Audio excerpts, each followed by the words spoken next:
जय श्री कृष्णा मेरे प्यारे भक्तों।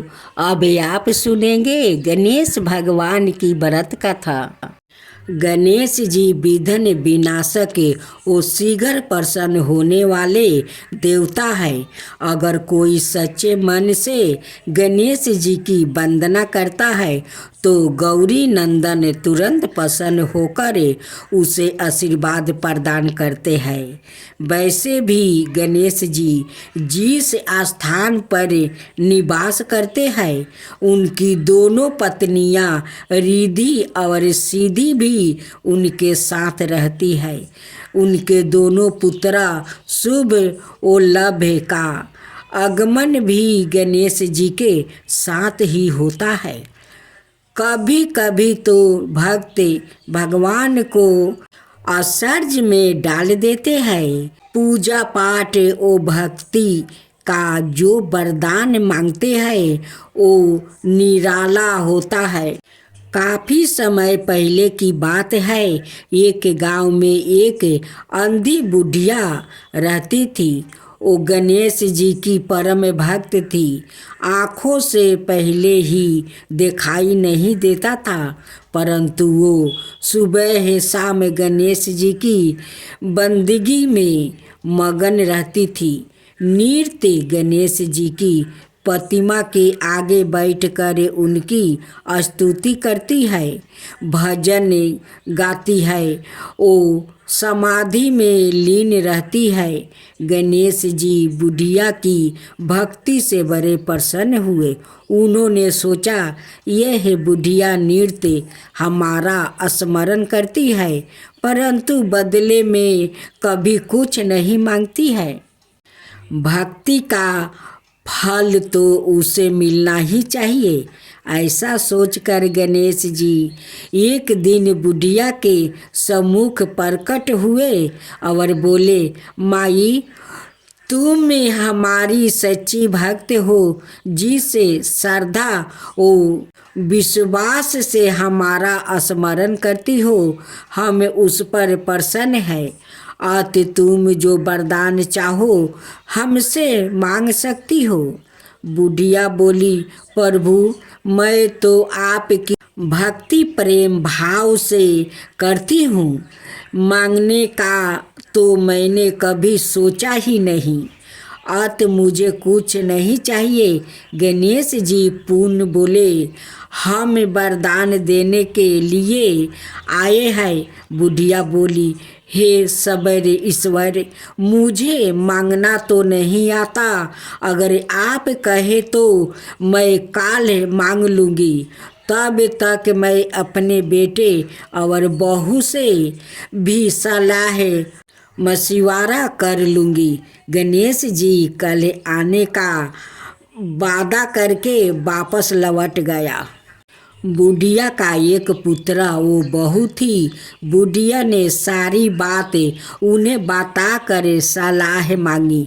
बेटा बोला, माँ तू गणेश जी से ढेर सारा पैसा मांग लो, हमारी गरीबी दूर हो जाएगी, सब सुख चैन से रहेंगे।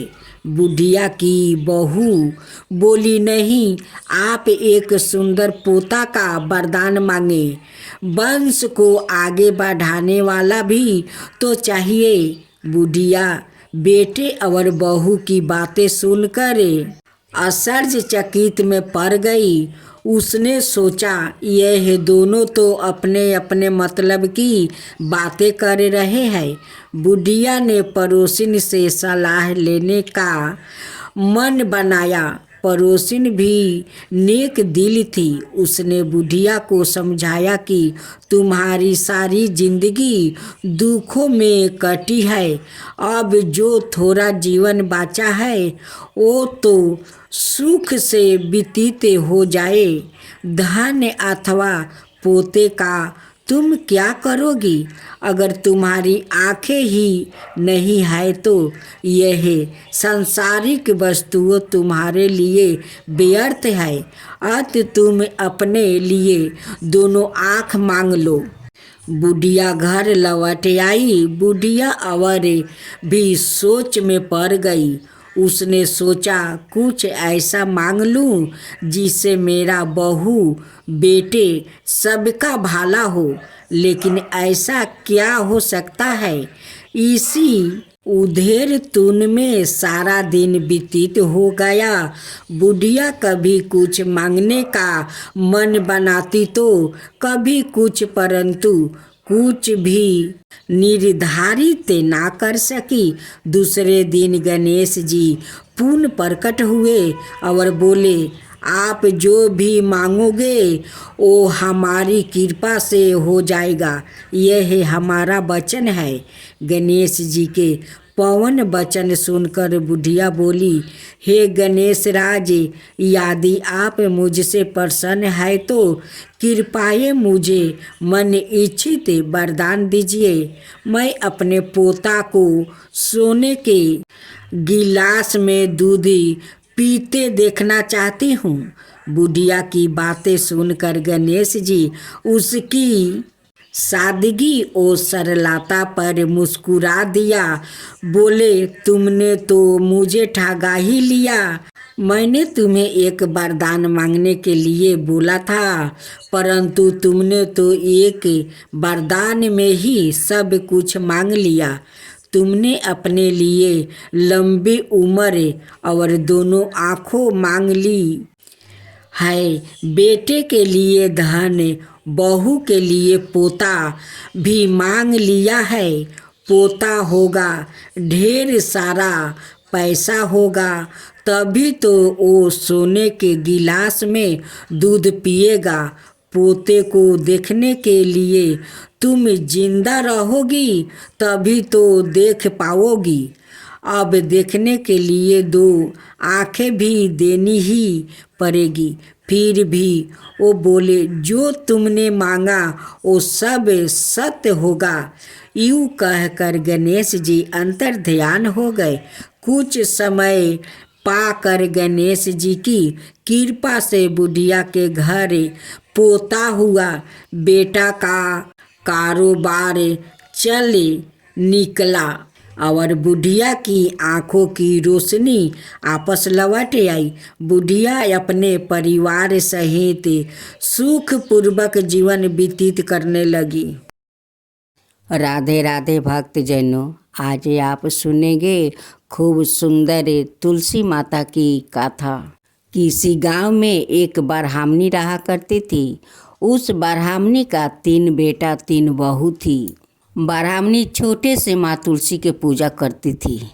वो बिना पूजा किए वो कभी भोजन नहीं करती थी। पहले माँ तुलसी का सेवा करती, उसका बाद वो भोजन करती थी। रोज सुबह उठकर वो सारा तुलसी में जल देती थी। वो अपना आंगन में पूरा तुलसी का पौधा लगाई थी।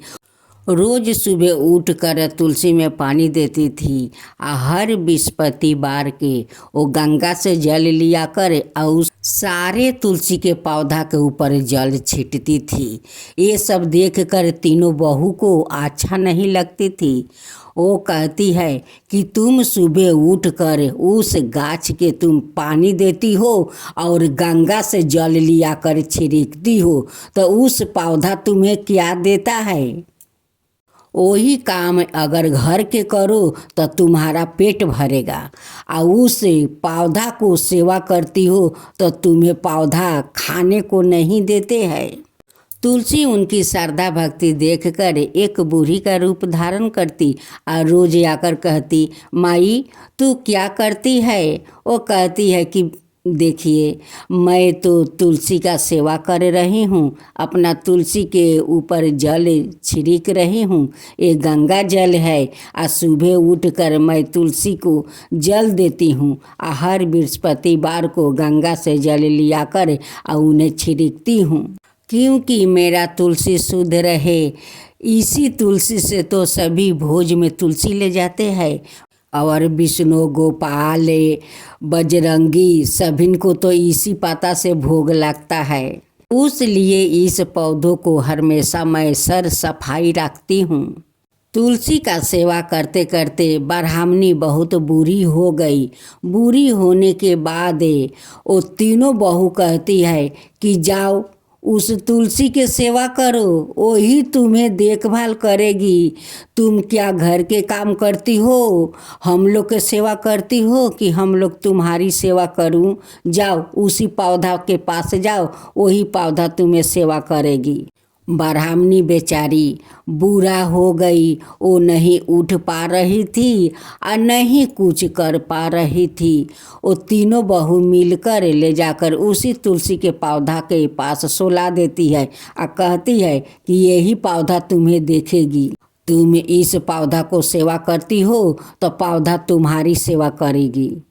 अब तो ब्राह्मणी बेचारी उसी तुलसी के पौधा के पास जाकर बहू तीनों सुला देती है, वही पर पड़ी रहती है। अब नहीं तीनों बहू देखने आती है और नहीं बहू को एक गिलास जल देती है। बुढ़िया माई वही पेड़ के पास सोई सोई वो तुलसी के पुकार रही थी। बुढ़िया माई का पुकार सुनकर तुलसी माता आती है, लोटे में जल लेकर कहती है कि माई तू जल खाएगी, ले जल खा ले माँ। ब्राह्मणी बूढ़ी माई कहती है कि बेटी तू आ गई, आओ, तुझे तो मैं पुकार रही थी। देख मेरे तीनों बहू मुझे इस तुलसी के पौधे के पास सुला दी और देखभाल नहीं करती है, नहीं एक गिलास जल देती है। तुलसी कहती है कि माँ अब तेरा कष्ट नहीं होगा, दुख सहना नहीं पड़ेगा। तुलसी माता बूढ़ी माई को वो जल पिला देती है। उसका बाद बूढ़ी माई का प्राण निकल जाता है।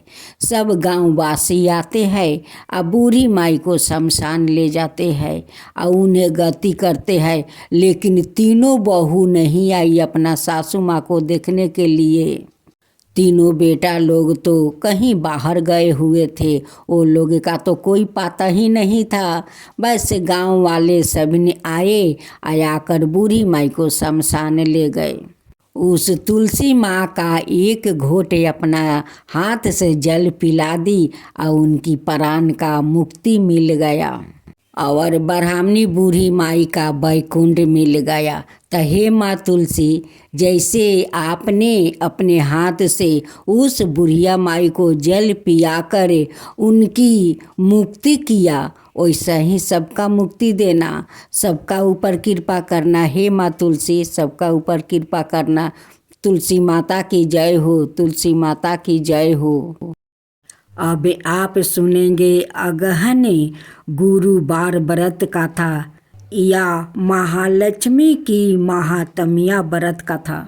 श्री अगहन बृहस्पति व्रत कथा या श्री महालक्ष्मी की व्रत कथा के श्रवण और पाठन करने से दुख दरिद्रता दूर हो जाता है।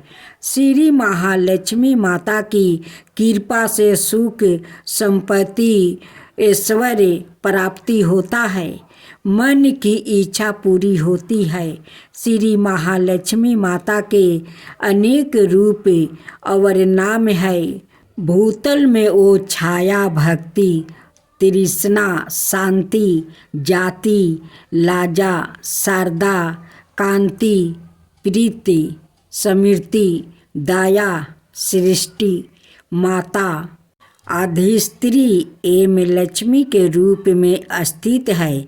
उन्हें प्रणाम करते हैं। कैलाश पर्वत पर पार्वती, क्षीर सागर में सिंधु कन्या, स्वर्ग लोक में महालक्ष्मी, भूलोक में लक्ष्मी, ब्रह्मा लोक में सावित्री, गोवालों में राधिका, वृंदावन में राजेश्वरी, चंदन वन में चंदा, चंपक वन में गिरजा, पद्म वन में पद्मा, मालती वन में मालती, कुंदन वन में कुंददंती, केतकी वन में सुशीला, कदम वन में कदम माला, राजप्रसाद में राजलक्ष्मी और घर घर गिरे है लक्ष्मी।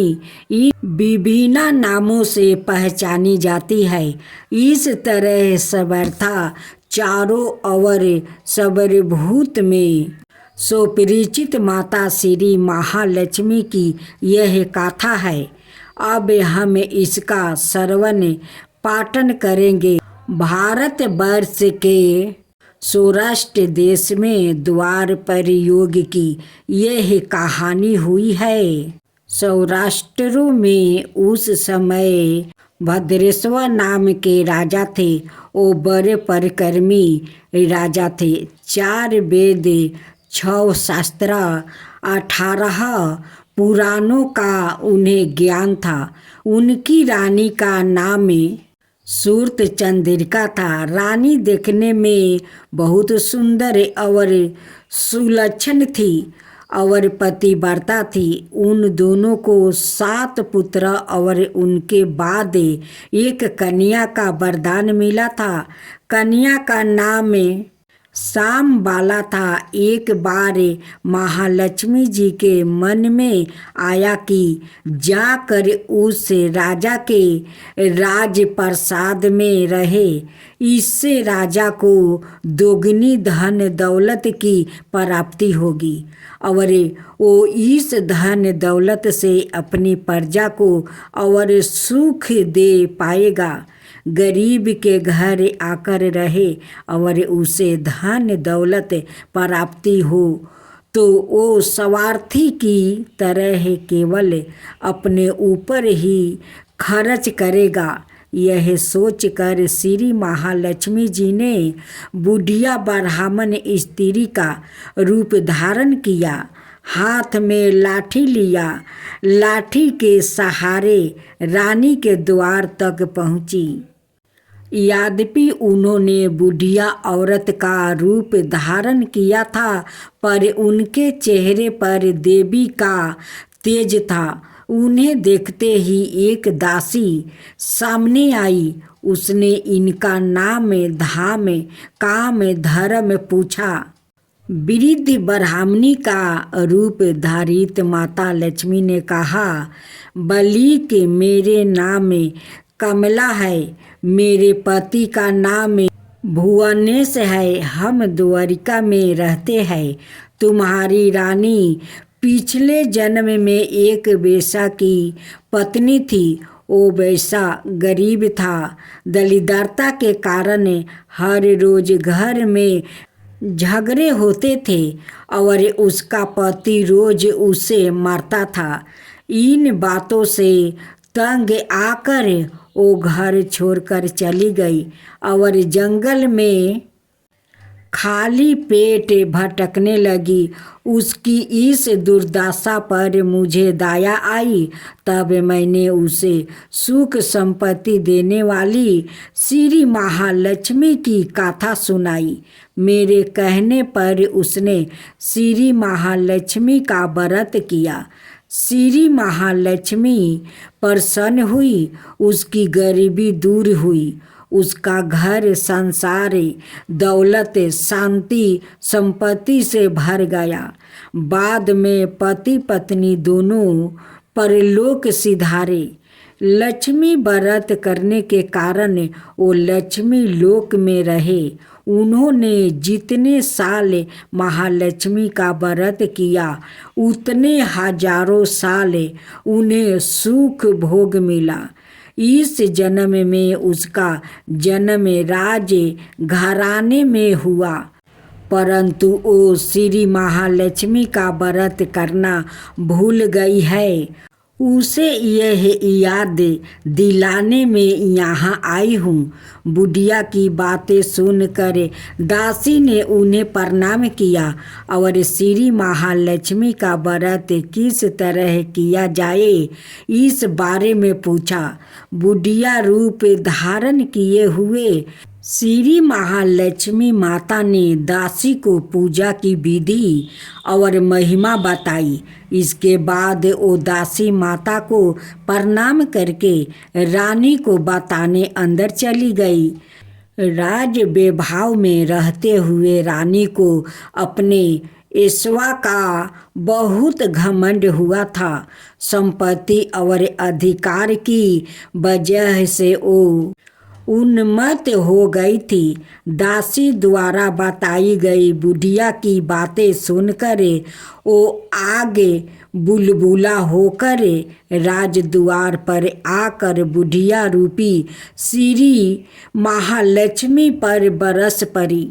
उसे यह मालूम नहीं था कि श्री महालक्ष्मी माता बुढ़िया का रूप में धारण किए हुए द्वार तक आई है, परंतु रानी का इस कदर रूखा बर्ताव और अपना अंदर देख कर माता ने वहाँ ठहरना ठीक ना समझी। वो वहाँ से चल पड़ी। राह में उन्हें राजकुमारी शामबाला मिली। उन्होंने शामबाला को सारी बात बताई। शामबाला ने अपनी ओर से श्री महालक्ष्मी माता से क्षमा मांगी। माता को उस पर दया आई। उन्होंने शामबाला को श्री महालक्ष्मी व्रत के बारे में बताया। उस दिन अगहन मार्गशीर्ष माह का पहला गुरुवार था। शामबाला ने प्रेम श्रद्धा से श्री महालक्ष्मी का व्रत रखा। फल स्वरूप राजा सिद्धेश्वर के सुपुत्र मालाधर से उनका विवाह हुआ। वो धन दौलत ऐश्वर्य विभाव से मालामाल हो गई। पति के साथ ससुराल में आनंद से दिन बिताने लगी। इधर श्री महालक्ष्मी का रानी पर परपोक हुआ। फल स्वरूप राजा भरदेशवा का राज्य में राज कारोबारो नष्ट हो गया। यहाँ तक कि खाने के लाले पड़ गया। ऐसी हालत में एक दिन रानी ने राजा से निवेदन किया, हमारा दामाद इतना बड़ा राजा है, धनवान है, ऐश्वर्यशाली है, क्यों ना उसके पास जाए, अपना हाल उसे बताए और जरूर हमारी मदद करेगा। इस बात पर राजा भरदेश्वर दामाद के पास रवाना हुआ। राज्य में पहुँच कर एक तालाब के किनारे थोड़ी देर विश्राम लेने के लिए ठहरे। तालाब से पानी लेने आते जाते दासियों ने उन्हें देखा। उन्होंने विनम्रता से उनकी पूछताछ की। जब उन्हें यह मालूम हुआ कि वो रानी शामबाला के पिता है, तो दौड़ते हुए जाकर उन्होंने रानी को सारी बात बताई। रानी ने दासी के हाथ राज परिधान भेज कर बड़े ठाठ से उनका स्वागत और आदर सत्कार किया, खान पान करवाया। जब वो लौटने लगे तो सोने की मोहर से भारा घारा दिया। राजा भद्रेश्वर जब वापस लौटे तो उन्होंने देखकर रानी सूरत चंद्रिका खुश हुई। उन्होंने सोने की मोहर से भरे घरे का मुख खोल दिया, पर हाय भगवान, घरे में धन के बदले कोयले मिले। यह सब श्री महालक्ष्मी के परपोक से हुआ। इस प्रकार दुर्दशा में और कई दिन बीत गया। इस बार रानी सवाई अपनी कन्या के पास गई। वो दिन अगहन माह का अंतिम गुरुवार था। शामबाला ने श्री महालक्ष्मी का व्रत किया, पूजा की, अपनी माता से भी व्रत करवाया। इसके बाद रानी अपने घर आई। श्री महालक्ष्मी का व्रत रखने पर उसे फिर से अपना राजपाट, धन दौलत, ऐश्वर्य प्राप्ति हुआ। वो फिर से सुख शांति आनंदमय जीवन बिताने लगी। कुछ दिनों बाद राजकन्या शामबाला अपने पिता के घर आई। उसे अपने घर देखकर सूरत चंद्रिका को पुरानी बातें याद आई। यह है कि शामबाला ने अपने पिता को घारा भर कोयला दिया था और उसे तो कुछ भी नहीं दिया था। इसी कारण शामबाला को पिता के घर आने पर उसका कोई आदर सत्कार नहीं हुआ, बल्कि अनादर हुआ। पर उसने इस बात का बुरा नहीं माना। अपने घर लौटते समय उसने पिता के घर से थोड़ा नमक ले लिया। अपने घर लौटने पर उसके पति ने पूछा, अपने महके से क्या लाई है? इस पर उसने जवाब दिया, वहाँ का सार लाई हूँ। पति ने पूछा, इसका मतलब क्या हुआ? शामबाला ने कहा, थोड़ा धीरज रखे, सब मालूम हो जाएगा। उस दिन शामबाला ने सारा भोजन नमक डाले बिना बनाया और परोसा। पति ने खाना चखा। सारा खाना नमक बिना था, इसलिए स्वाद ना आया। फिर शामबाला ने थाली में नमक डाला। इससे सारा भोजन स्वादिष्ट लगने लगा। तब शामबाला ने पति से कहा, यही है वो महके से लाया हुआ सार। पति को उसकी बात सही लगी।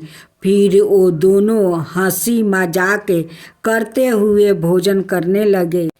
कहा गया है कि इस तरह जो कोई श्रद्धा भाव से श्री महालक्ष्मी की पूजा करे उसे माता की कृपा प्राप्ति होती है, सुख संपत्ति शांति प्राप्ति होती है, सभी मनोकामना पूरी होती है। परंतु यह सब प्राप्ति होने पर माता की पूजा को भूलना नहीं चाहिए। हर गुरुवार को व्रत पाठ अवश्य करना चाहिए। इस तरह श्री महालक्ष्मी की महिमा भक्तों की मनोकामना पूरी करती है।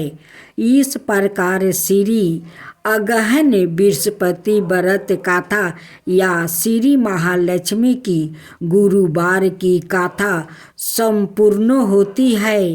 अगहन बृहस्पति वार व्रत कथा। अगहन मास को मार्गशीर्ष क्यों कहा जाता है? हिंदू पंचांग के अनुसार वर्ष का 9 महीना अगहन कहलाता है। अगहन मास को मार्गशीर्ष नाम से भी जाना जाता है। अगहन मास को मार्गशीर्ष कहने के पीछे भी कई तरीके हैं। भगवान श्री कृष्णा की पूजा अनेक स्वरूपों में वो अनेक नामों से की जाती है। इन्हीं स्वरूपों में से एक मार्गशीर्ष भी श्री कृष्णा का ही एक रूप है। शास्त्रों में कहा गया है कि इस माह का संबंध मृगशिरा नक्षत्र से है। ज्योतिषी के अनुसार नक्षत्र होते हैं जिसमें से एक है मृगशिरा नक्षत्र। इस माह की पूर्णिमा मृगशिरा नक्षत्र से युक्त होती है। इसी वजह से इस मास को मार्गशीर्ष मास के नाम से जाना जाता है। भगवत के अनुसार भगवान श्री कृष्णा ने भी कहा था कि सभी माह में मार्गशीर्ष श्री कृष्णा का ही स्वरूप है। मार्गशीर्ष मास में श्रद्धा और भक्ति से प्राप्ति पुण्य के बल पर हमें सभी सुखों की प्राप्ति होती है। इस माह में नदी स्नान और दान पुण्य का विशेष महत्व है। श्री कृष्णा ने मार्गशीर्ष मास की महात्म गोपियों को भी बताई थी। उन्होंने कहा था कि मार्गशीर्ष माह में यमुना स्नान से मैं सहज ही सभी को प्राप्ति हो जाऊंगा। तभी से इस माह में नदी स्नान का खास महत्व माना गया है। मार्गशीर्ष में नदी स्नान के लिए तुलसी की जड़ की मिट्टी और तुलसी की पत्तों से स्नान करना चाहिए। स्नान के समय ओम नमो नारायणे या गायत्री मंत्र का जप करना चाहिए। कहा जाता है कि मार्गशीर्ष के महीने में जो भक्त भगवान श्री कृष्ण के मंत्र का जप करता है उसकी सभी इच्छाएं और मनोकामना श्री कृष्ण पूरी करते हैं। अब सुने सीता माता की कहानी। यह कहानी सीता माता कहती थी और श्री राम इसे सुना करते थे। एक दिन श्री राम भगवान को किसी काम के लिए बाहर जाना पड़ा। गया तो सीता माता उदास हो गई और कहने लगी कि भगवान, मेरा तो 12 बरस का नीत नियम है। अब आप बाहर जाएंगे तो मैं अपनी कहानी किसे सुनाऊंगी। श्री राम ने कहा कि तुम कुएं की पल पर जाकर बैठ जाना और वहाँ पर जो औरत पानी भरने आएगी उन्हें अपनी कहानी सुना देना। सीता माता कुएं की पल पर जाकर बैठ जाती है। एक स्त्री आई, उसने रेशम जरी की साड़ी पहन रखी थी और सोने का घारा ले रखा था। सीता माता उसे देख कर कहती है कि बहन, मेरा 12 बरस का नीत नियम सुन लो। पर वो स्त्री बोली कि मैं तुम्हारा नीत नियम सुनूंगी तो मुझे घर जाने में देर हो जाएगी और मेरी सासू माँ मुझसे लड़ेगी। उसने कहानी नहीं सुनी और चली गई। उसकी रेशम जरी की साड़ी फट गई, सोने का घारा मिट्टी के घड़े में बदल गया। सास ने देखा तो पूछा कि यह किसका दोष अपने सिर लेकर आ गई है। बहू ने कहा कि कुएं पर एक औरत बैठी थी, उसने कहानी सुनने के लिए कहा, लेकिन मैंने सुनी नहीं, जिसका यह फल मिला है। बहू की बात सुनकर अगले दिन वही साड़ी और घारा लेकर सासू माँ कुएं की पल पर गई। सासू को वही माता सीता बैठी मिली तो माता सीता ने कहा कि बहन, मेरी कहानी सुन लीजिए। सास बोली कि एक बार छोड़, मैं तो 4 बार कहानी सुन लूँगी। राम आए लक्ष्मण आए, देश के पुजेरी आए, नीत नियम का नियम लाए। आओ राम बैठो राम, तपी रसोई जियो राम, माखन मिश्री खाओ राम, दूध बतासा पियो राम, सुध के पलका पोढ़ो राम, साला दुसाला पोढ़ो राम, साला दुसाला ओढ़ो राम। जब बोलू जब राम ही राम, राम संवारे सबके काम, खाली घर भंडार भरेंगे, सबका बेड़ा पार करेंगे। श्री राम जय जय राम। सास बोली कि बहन, कहानी तो बहुत अच्छी लगी। कहानी सुनकर सासू माँ घर चली गई और उसकी साड़ी फिर से रेशम जरी की बन गई। मिट्टी का घारा फिर से सोने के घड़े में बदल गया। बहू ने कहने लगी, सासू माँ, आपने यह सब कैसे किया? सास ने कहा कि बहू, तू दोष लगा के आ गई थी और मैं अब दोष उतार कर आ रही हूँ। बहू ने फिर पूछा कि वो कुएं वाली स्त्री कौन है? सासू माँ बोली कि वो सीता माता थी, वो पुराने से नया कर देती है, खाली घर भंडार भर देती है, वो लक्ष्मी जी का वास घर में कर देती है, आदमी की जो भी इच्छा हो उसे पूरा कर देती है।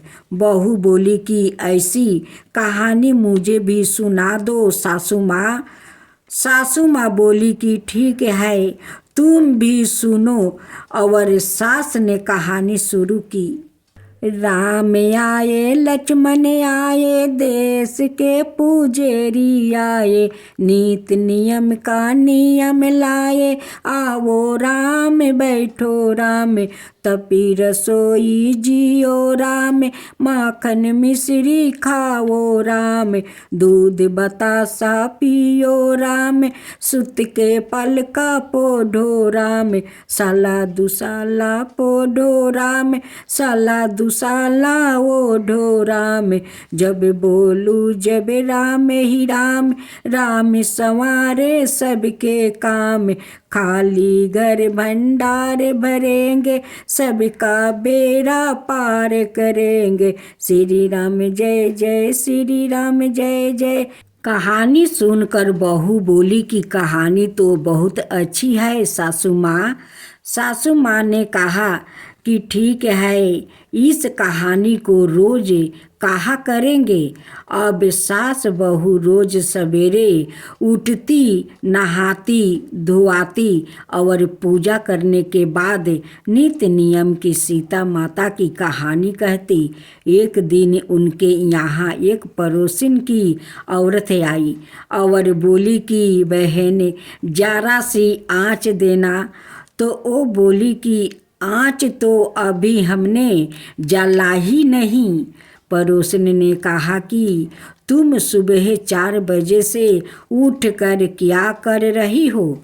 फिर उन्होंने कहा कि सुबह उठकर हम पूजा करते हैं, फिर सीता माता की नित्य नियम की कहानी कहते हैं। पड़ोसन ने उनकी बात सुनकर फिर कहा कि सीता माता की कहानी कहने से तुम्हें क्या मिला? वो बोली कि इनकी कहानी कहने से तो घर में भंडार भर जाते हैं, सारे काम सिद्ध होते हैं, मन की इच्छा भी पूरी होती है। पड़ोसिन कहती है कि बहन ऐसी कहानी तो मुझे भी सुना दो। फिर वो बोली कि ठीक है, तुम भी यह कहानी सुन लो। राम आए लक्ष्मण आए, देश के पुजेरी आए, नीति नियम का नियम लाए, आओ राम बैठो राम। सारी कहानी सुनने के बाद पड़ोसिन कहने लगी, बहन कहानी तो मुझे बहुत अच्छी लगी। अब वो पड़ोसिन भी नित्य नियम में सीता माता की कहानी कहने लगी। कहानी कहने से सीता माता ने पड़ोसिन के भी भंडार भर दिया। अब तो पूरे मोहल्लों में नित्य नियम की कथा चल पड़ी, हर किसी की मनोकामना पूरी होने लगी। हे सीता माता, जैसे आपने उनके भंडार भरे वैसे ही आप हमारे भी भंडार भरना, कहानी सुनने वाले के भी और कहानी कहने वाले के भी, सभी को भंडार भरना। अब सुने लपसी तपसी की कथा। एक लपसी था, एक तपसी था। तपसी हमेशा भगवान की तपस्या में लीन रहता था। लपसी रोजाना 1.25 सेर की लपसी बनाकर भगवान का भोग लगाकर ही जिमाता था। एक दिन दोनों झगड़ा करने लगा। तपसी बोला, मैं रोज भगवान की तपस्या करता हूँ, इसलिए मैं बारा हूँ। लपसी बोला, मैं रोज भगवान को 1.25 सेर लपसी का भोग लगाता हूँ, इसलिए मैं बारा हूँ। नारद जी वहाँ से गुजर रहे थे। दोनों को झगड़ता देखकर रुक गए और उनसे पूछा कि तुम क्यों लड़ रहे हो? तपस्वी ने खुद के बड़ा होने का कारण बताया और लपसी ने अपना कारण बताया। नारद जी बोले, तुम्हारा फैसला मैं कर दूंगा। दूसरे दिन लपसी और तपस्वी नहाकर अपनी रोज की तरह भक्ति करने आए तो नारद जी ने छुप करके 1.25 करोड़ की एक औंठी उन दोनों के आगे रख दिया। तपस्वी की नज़र जब औंठी पर पड़ी तो उसने चुपचाप औंठी उठाकर अपने नीचे दबा लिया। लपसी की नज़र औंठी पर पड़ी लेकिन उसने ध्यान नहीं दिया। भगवान को भोग लगाकर लपसी खाने लगा। नारद जी ने सामने आए तो दोनों से पूछा कि कौन बड़ा है? तो नारद जी ने तपस्वी से खारा होने को कहा। वो खारा हुआ तो उसके नीचे दबी औंठी दिखाई पड़ी। नारद जी ने तपस्वी से कहा, तपस्या करने के बाद भी तुम्हारा चोरी करने की आदत नहीं गई, इसलिए लपसी बारा है। तुम्हें तुम्हारी तपस्या का कोई फल भी नहीं मिलेगा। तपस्वी शर्मिंदा होकर माफ़ी मांगने लगा। उसने नारद जी से पूछा, मुझे मेरी तपस्या का फल कैसे मिलेगा? नारद जी ने कहा, यदि कोई गाय और कुत्ते की रोटी नहीं बनाएगा तो फल तुम्हें मिलेगा। यदि कोई ब्राह्मण को जिमा कर दक्षिणा नहीं देगा तो फल तुझे मिलेगा। यदि कोई साड़ी का साथ ब्लाउज नहीं देगा तो फल तुझे मिलेगा। यदि कोई दिए से दिए नहीं जलाएगा तो फल तुझे मिलेगा। यदि कोई सारी कहानी सुने लेकिन तुम्हारी कहानी नहीं सुने तो फल तुझे मिलेगा। उसी दिन से हर व्रत कथा कहानी के साथ लपसी तपस्वी की कहानी भी सुनी और कही जाती है।